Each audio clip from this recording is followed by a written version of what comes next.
би намын дарга болсноос хойш ардсан намтай холбоотойгоор зарим асуудлыг яриад хуулиар явж байгаа зүйлүүдийг бас хэлье. Энэ нь одоо 8 дугаар сарын 17-нд байхад анхан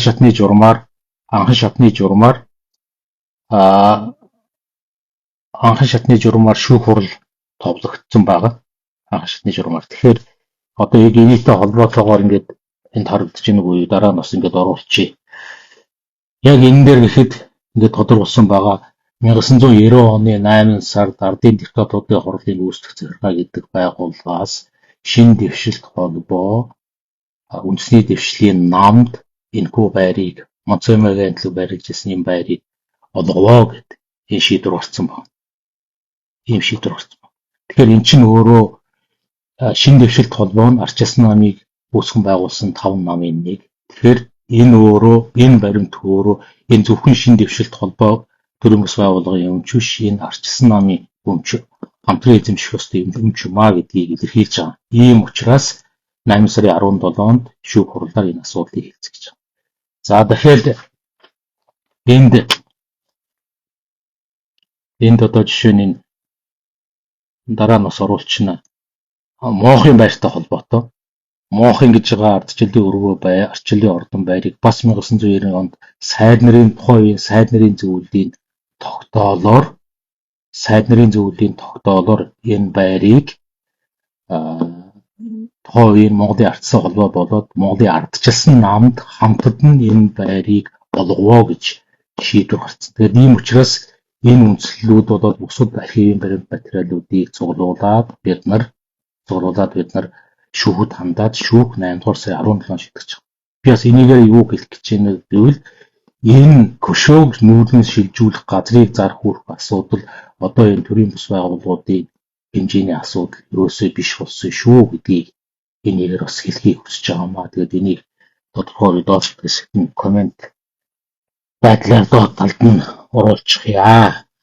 Тэгэхээр энэ бол үнэхээр ингээд ийм дахиад эн чинь өнөөдөр төрийн газар дээр, төрийн өмчийн газар дээр, олон нийтийн газар дээр хөшөө дурсгалын төрийн өмчөд Монголын ард түмнээс хандив тусламжаар байгуулсан төрийн өмчт байгууламжийг ингээд хоорондоо ачиж болгож зөөж шилжүүлээд байхыг хэцүү харилцан ямар байна. Энд одоо нийслэл дүүргийн удирдлагын оролцоо ямар байна вэ гэдгийг бас энэ дээр ярих хэрэгтэй байхаа гэж бодож байна.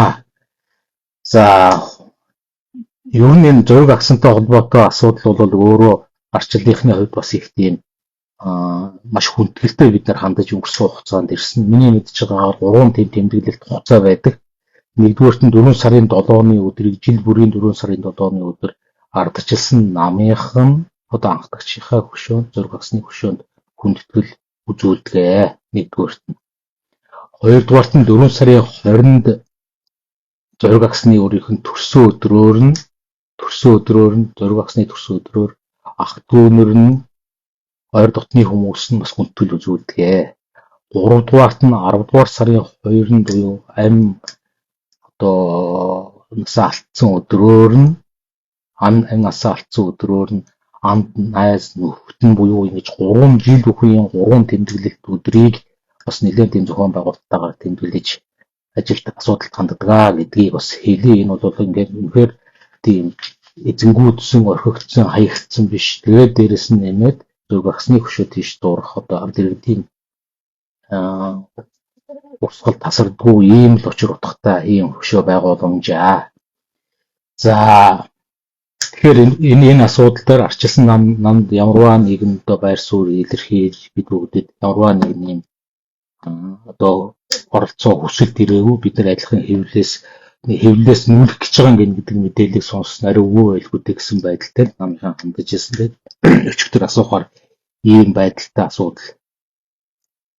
ийм байдалтай асуудлууд явж байна. Тэгээд энэ дээр бас ингээд намтай холбогдоод бусад бичгээр өмнө бид нар шүүхэд хандаад бас энэ асуудлуудаар нэлээд бас энэ газрын асуудлуудаа, өмчлийн асуудлуудаар мэдээлэлүүд байсан болохоор ингээд та бүхэнд бас мэдээлэл хийж байна. Тэгэхээр энэ дээр нэмээд нэг зүйл бас хэлхийг хүсэж байна. Энэ нь ер нь манай ардчлалын анхдагч ах нараа та нар одоо бас аливаа юм бас хэмжээд амжаатаа та нар одоо болж үцэх хэрэгтэй. Одоо энэ зөвхөн энэ арчлалын 90 оны ардчсан хувьсгалтай холбоотой 3 том байр ардчсан нам шилжиж ирсэн байдаг. Нэг нь одоо хүзүүрчийн гэж хэлдэг ардчсан нам байрлаж ирсэн байр. Энэ байрыг одоо зарж үрээд ардчсан нам гудамжинд 10 гаруй жил одоо золио амьдралаар амьдарч 10 гаруй жил золион амьдралаар амьдраад энэний чи үр дүнд ардчсан нам уран сонгуул дараал нь өнөөдөр ингээд ялагдчихсан. Уран сонгуул дараал нь ялагдчихсан ийм байдалтай ийм золио амьдралаар бид нар амьдрал явж байна. Энэ гэрээг нь харахад энэ гэрээн дээр хизээ ашиглалтанд оруулахгүй бол яах вэ? Яаж байраар хангасан? Ямар ч зохицуулалт энэ гэрээн дээр байхгүй. Ийм л гэрээ хийчихсэн ардчсан нам явж нэгдүгээр. Хоёрдугаарт нь одоо энэ зураг агсны зургийн байрт өшөөтэй зэрэгэлдээ байрны асуудал ихэд бас нэг арчилсан намд холбоотой нэг байр нэг төрийн бас байгууллага 100% бидний өмчиж гисэн. Нэг нь МОХ гэдэг байгууллага сая хэллээ бидний өмчиж гисэн. Уг нь ардчсан намын оролцоотой энэ өмчүүд. Энийгээр өмнөх ардчсан намын үеийн дарга нар нэг ч удаа шүүх хуулийн байгууллагад хандаж байгаагүй. Нэг ч удаа шүүх хуулийн байгууллагад хохирчоод яваад байдаг, өмчөө алдчихад яваад байдаг, гудамжаар тэнээд яваад байдаг, сонгуульд ялагдаад яваад байдаг.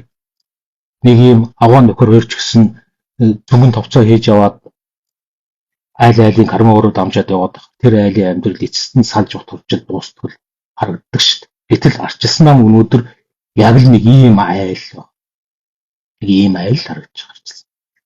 Эцэст үлд нь үлдэх архив баримт бичигч бараг байхгүй шахуу байрнаас байрны хооронд дарга нэг байранд очихоор тэр байрыг дагаж нам ордог гардаг. Уг нь бол нам байдгаараа байгаад дарга цүнхээ барьж орж ирж нам дээр бодлогоо хэрэгжүүлээд ажлаа өгөхдөө дарга цүнхээ бариад гардаг. Бүх институцийн баримт бичгэндээ үлддэг байж энэ байгууллага чи хөгжид дэвшиж явдаг болохоос биш ардчсан намыг тэгэхээр энийг одоо үндсэндээ манай өмнөх үеийн ах нар ийм болгож хашчаад хоорондоо эд мөнгө ирэхэ шиг юу вэ? Энэ зодон цохоо нь энэ олон жилд дуустдаггүй ийм юм хийж энэ бас үнэхээр болохгүй. Тэгээд одоо ардчсан намаас гарсан хоёр ерөнхийлөгч гэсэн тэр ардчсан намаас гарсан хоёр ерөнхийлөгч гэсэн тэр одоо үндсэндээ арчлалын дэмжлэгээр энэ бүгдийг хийж арчлалын дэмжлэгээр ардчсан ерөнхийлөгч бол сонгогдож гарчаад гэсэн ардчсан намаа талцуулж хоёр талд ингэж явж идэг. Энэ бүхэн бол эцэс сүгэлд нь ингэж бас энэ намаа хайрлахгүй, арчлалаа хайрлахгүй ийм юм болж хувирч байна гэдгийг бас хэлье. Тэгээд та бүхэдтэй бас ингэ тодорхой мэдээлэл өгөөд намаас дараагийн асуудлуудаар байр суурьтай илэрхийлээд явнаа.